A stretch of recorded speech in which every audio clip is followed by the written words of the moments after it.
3, 2, 1, and liftoff of Discovery, hoisting harmony to the heavens. Hello everyone, today we are taking a look at Webb's continued progress and final steps. As per usual, the James Webb Space Telescope has stayed busy over the past few weeks, in preparation for consistent science operations. The next generation telescope is meant to look into the past of the universe, and discover some incredible things. While it cost billions of dollars, and took decades to create, it will show off whether or not that investment was worth it very soon. Just a few days ago NASA provided an update on the JWST. They pointed out that 4 Webb instruments are fully ready for science. This comes in addition to more progress on its checklist and more. Not to mention the first full-color images set to be released in a very short period of time.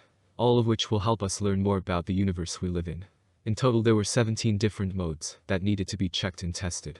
NIRSpec, for example, just acquired multiple targets and showed off its capabilities.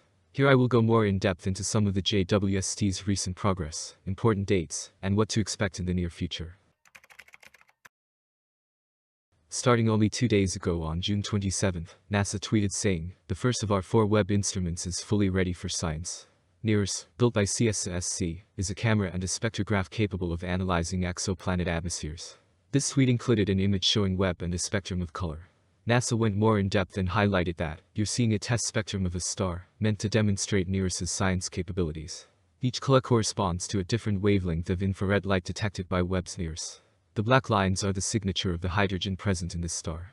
More specifically, one of the James Webb Space Telescope's 4 primary scientific instruments, known as the Near-Infrared Imager and Slitless Spectrograph Instrument, has concluded its post-launch preparations and is now ready for science. The last NIRS mode to be checked off before the instrument was declared ready to begin scientific operations was the Single Object Slitless Spectroscopy (SOSS) capability.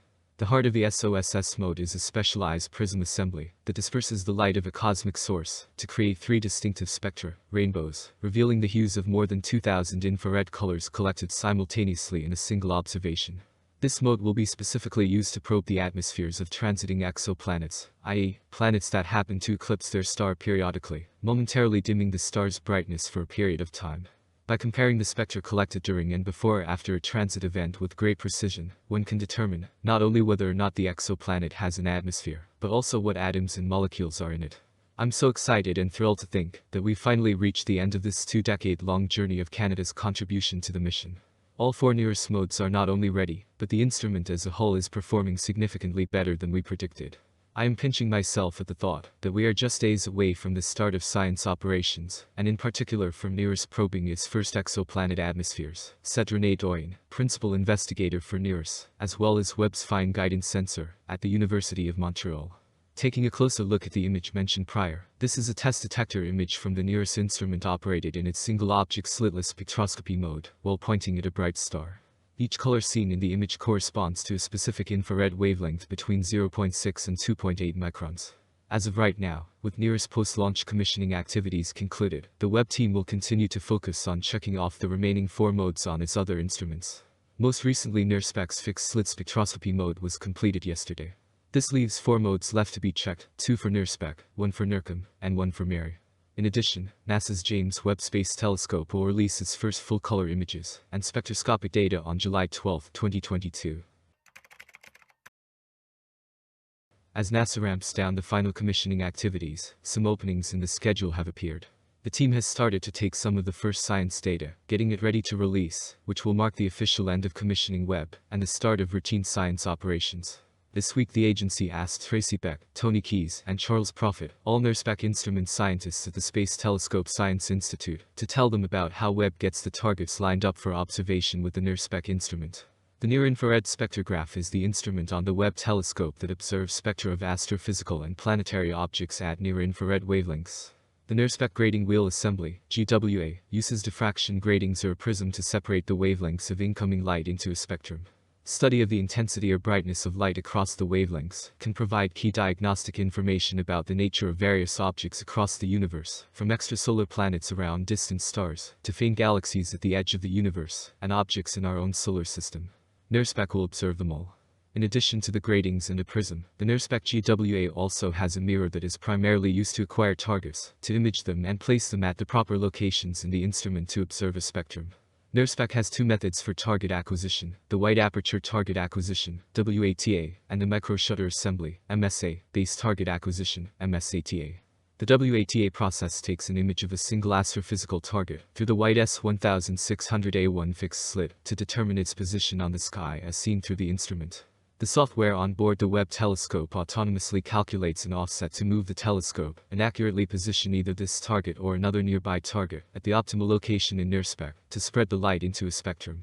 During instrument commissioning, the excellent performance of WATA has been demonstrated on the sky for all four of the NIRSpec observing modes: integral field unit imaging spectroscopy, fixed slit spectroscopy, bright object time series, and multi-object spectroscopy.